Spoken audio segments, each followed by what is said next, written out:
ফিলিস্তিনের পক্ষে আন্দোলনকারীদের ফেরত পাঠাবে যুক্তরাষ্ট্র। ফিলিস্তিনের অবরুদ্ধ গাজা উপত্যকায় দীর্ঘ 15 মাস বর্বরতা চালিয়েছে দখলদার ইসরায়েল। তাদের এই বর্বরতার বিপক্ষে অবস্থান নিয়ে বিশ্বব্যাপী আন্দোলন হয়েছে, এর মধ্যে ছিল যুক্তরাষ্ট্র। সেখানে সাধারণ মানুষ থেকে শুরু করে শিক্ষার্থী সবাই আন্দোলনে যোগ দিয়েছিলেন। বিশেষ করে দেশটির বড় বড় বিশ্ববিদ্যালয়গুলিতেও এ নিয়ে ব্যাপক বিক্ষোভ হয়। যেসব প্রবাসী ও বিদেশি শিক্ষার্থী ফিলিস্তিনিদের পক্ষে এসব সভা সমাবেশে যোগ দিয়েছিলেন, তাদের নিজ দেশে ফেরত পাঠাতে যাচ্ছে যুক্তরাষ্ট্র। এ নিয়ে বুধবার অর্থাৎ 29 জানুয়ারি একটি নির্বাহী আদেশ জারি করবেন প্রেসিডেন্ট ডোনাল্ড ট্রাম্প।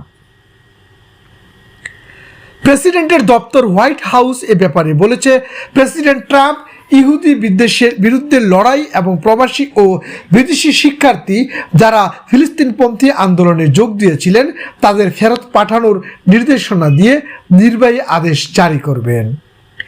এই আদেশের একটি খসড়ায় দেখা গেছে, ট্রাম্প বিচার বিভাগকে নির্দেশ দেবেন মার্কিন ইহুদিদের বিরুদ্ধে সন্ত্রাসীমূলক হুমকি, অগ্নিসংযোগ, ভাঙচুর ও সহিংসতাকারীদের জন্য কঠোর শাস্তি দেওয়া হয়।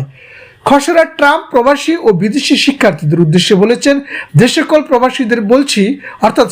প্রবাসীদের বলছি, আপনারা যারা জিহাদপন্থী অর্থাৎ ফিলিস্তিন আন্দোলনে যোগ দিয়েছিলেন, আমরা আপনাদের নজরদারিতে রেখেছি। আমরা আপনাকে খুঁজে বের করব এবং নিজ দেশে ফেরত পাঠাবো।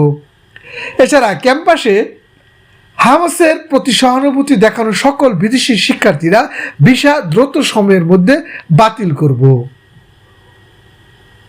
ক্যাম্পাসগুলোর আন্দোলন উগ্রবাদীদের দ্বারা জর্জরিত হয়ে পড়েছিল। ট্রাম্প এমন দাবি করলেও গত মে মাসে প্রকাশিত এক প্রতিবেদনে দেখা যায়, যুক্তরাষ্ট্রের বিশ্ববিদ্যালয় ও কলেজের ক্যাম্পাসে যেসব ফিলিস্তিনপন্থী আন্দোলন হয়েছে তার 97% শান্তিপূর্ণ ছিল। অনেক আন্দোলনকারী বলছেন, ইসরায়েলের সমালোচনা ও ইহুদি বিদ্বেষকে একইভাবে প্রচার করা একটি কূটকৌশল। এর মাধ্যমে মূলত স্বাধীন ফিলিস্তিনপন্থীদের মুখ বন্ধ করার চেষ্টা করা হয়। শিকর নিউজ ডেস্ক, ঢাকা।